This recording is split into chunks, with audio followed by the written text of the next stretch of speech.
What is going on, guys? Hope you guys are doing well. It's good to have you guys back here on the channel. My name is Ken. If this is your first time seeing me, welcome to the channel where we talk about filmmaking, photography, iPad Pro related content, and tech. In today's video, we'll be looking at Tecware F1 Orbis starter kit, which I have used in my last PC build. For those of you who followed me on this channel, you will know that I've actually built a video editing rig from my past 2 or 3 videos, so you can watch it right here before you continue. So this video is going to be short. Here are some of the topics that I will discuss in this video. Strap in, grab some popcorn, sit back, relax and enjoy the video. Let's go.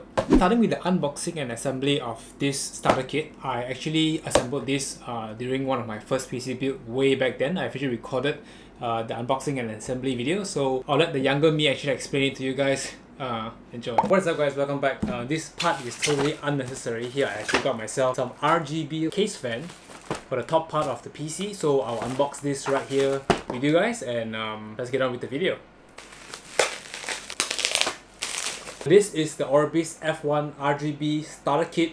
This has a controller that controls the RGB fans, 3 fans, and I think some of the cables that are inside. So let's have a look at what we have inside. So guys, in the box it comes with 3 RGB fans and a Orbis controller. This is where you actually put in all your power cables of the RGB fans. Here they give a very old convention 3M Velcro type stickers. The only thing to take care is the arrows on the case fan, so essentially the arrow will actually guide where you want the air to actually flow. In our case, we are actually using this Tecware forged case that already have this mounting. I assume you put the fan underneath, screw it on, and this part of the vent, I want it to be exhausting fan upward. So we collect cold wind from the front fan, travel through, and then it pushes all the hot air up. So this is how we want it to be. Let's put this thing on and see how it looks.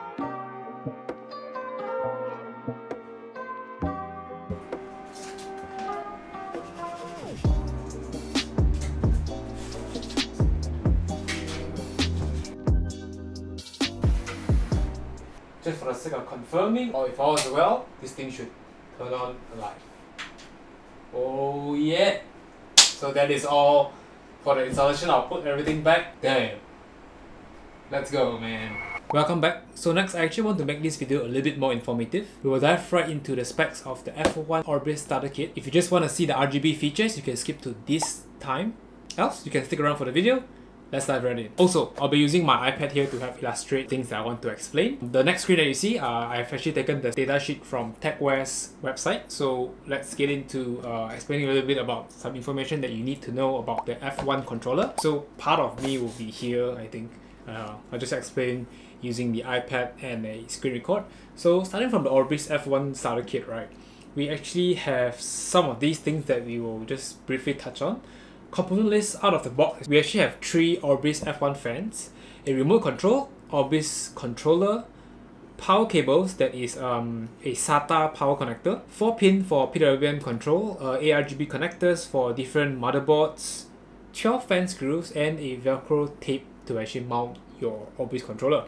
So these screws, essentially you use it on, of course, all 4 of the case fan to secure it onto your case, and the remote control to select the RGB features, and of course all of the fans you can actually connect it into your Orbis controller. As such, they have I think there's 10 fans that you can actually use. Moving on to the controller hub, this is where I want to explain a little bit about the connection settings and all. It's very good that this Orbis controller actually uses a SATA cable. So one SATA cable you can actually connect up to 10 fans, but take note that these fans are only suited for custom Tecware fans, because they have their own array of 6-pin connectors. So be careful if you want to use other fans to be connected to this Orbis controller, it wouldn't be wise. But 10 fans you can connect all here, and at the right side you actually have these pins to connect to your motherboard to actually control the speed of the fan as well as the color of the RGB fan. On the bottom you actually have a reset button that connects to your case. Yeah, as they mentioned, you can actually toggle your fan speed up to full speed or quiet. I actually label them as loud and quiet. There are 62 different light modes, and I actually already went through all the 62. I prepared it in the notepad. You can actually find it in the description box. If you're actually interested, look at all the RGBs. I will make a separate video. Do leave a comment down below. Yes, we will talk about the specs of it in a little bit later. We'll move on to the motherboard sync installation. This is the part where you have to be a little bit careful.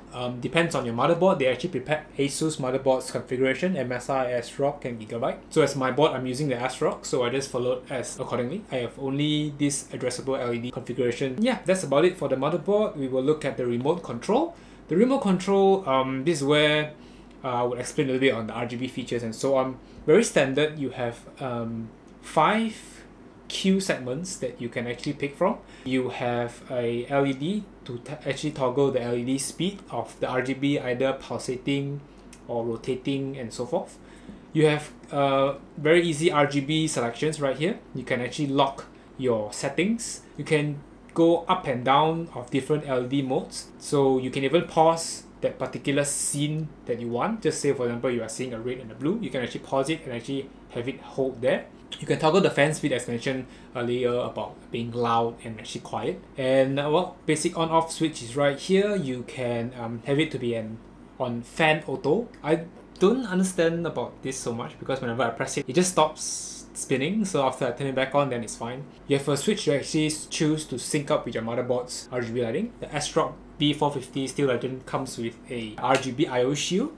So both parts can be configured using their Asrock Polychrome software. Then you can sync it with your RGB case fan. So this is where the motherboard sync installation is important to use which cable. And that's about it. Here is a cinematic sequence of well, featuring different lighting modes on my PC rig. Enjoy.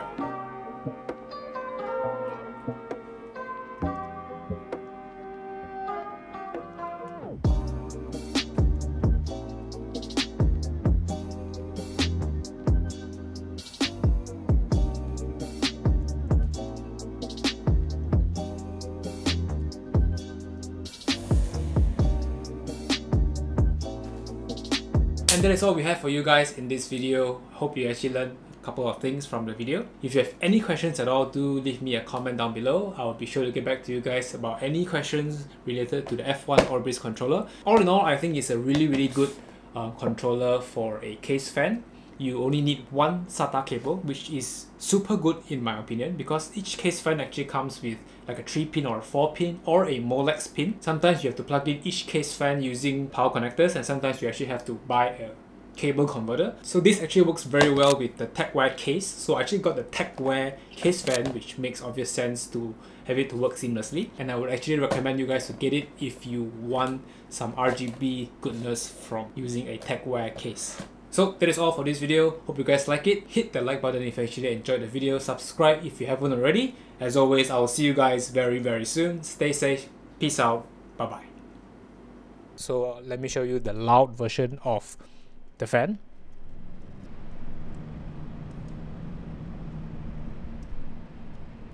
And here is the not so audible version.